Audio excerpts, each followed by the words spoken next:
What makes you profitable in stock market? Technical indicators, chart patterns or analysis? No, ఇవేవి కాదు. Stock మార్కెట్లో మీరు ప్రాఫిటబుల్గా ఉండాలంటే that decide your mindset and your attitude toward the market. ఇవి మాత్రమే నువ్వు స్టాక్ మార్కెట్లో ప్రాఫిటబుల్గా ఉంటావా లేదా ఒక లూజర్గా మిగిలిపోతావా అనేది డిసైడ్ చేస్తుంది. ఎందుకంటే స్టాక్ మార్కెట్లో 20% అనేది మాత్రమే ఒక స్ట్రాటజీ ఇండికేటర్స్ అనేది వర్క్ అవుతుంది. మిగతా 80% అనేది your mindset will decide whether you are profitable trader or a loser. FOMO, greed, fear ఇటువంటి ఎమోషన్స్ ఏవి ఇన్వాల్వ్ చేయకుండా ఎప్పుడైతే మన రూల్స్ మనం ఖచ్చితంగా ఫాలో అయ్యి మన రూల్స్కి మనం రెస్పెక్ట్ ఇస్తామో అప్పుడు మాత్రమే మన స్టాక్ మార్కెట్లో ఒక కన్సిస్టెంట్ ప్రాఫిటబుల్ ట్రేడర్గా ఎదుగుతాము. Just take an example. ఒక ఇద్దరు ట్రేడర్ చూసుకోండి. ఫస్ట్ ట్రేడర్ వచ్చేసి తను ఏదైతే ప్రీ డెవలప్డ్గా ఒక రూల్స్ సెటప్ చేసుకున్నాడో ఆ రూల్స్ ఖచ్చితంగా ఫాలో అవుతాడు. ఎస్ఎల్ హిట్ అయిందా ఆ ఎస్ఎల్ని రెస్పెక్ట్ చేసి ఆ డేని క్లోజ్ చేస్తాడు. ఒకవేళ టార్గెట్ హిట్ అయిందా ప్రాఫిట్ని బుక్ చేసుకొని ఎగ్జిట్ అవుతాడు. అంతేగాని ఎటువంటి ఎమోషనల్ ఇన్వాల్వ్ చేయవు.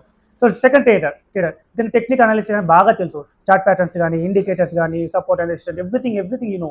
బట్ ఇతను ట్రేడ్ మిస్ అవుతుందేమో అని చెప్పి ఫోమోలో ముందుగా ఎంట్రీ ఇవ్వటం, ఒకవేళ ఎస్ఎల్ హిట్ అయినా కానీ హోప్ మీద ఇంకా ఎస్ఎల్ని ఎగ్జిట్ అవ్వకుండా అలాగే హోప్ అయితే ఉండటం, అలాగే కొంచెం ప్రాఫిట్ చూడగానే మళ్ళీ ఉన్న ప్రాఫిట్ మళ్ళీ ఎక్కడ లూజ్ అవుతామో అని చెప్పి ఫియర్ వల్ల ఎగ్జిట్ అవ్వడం.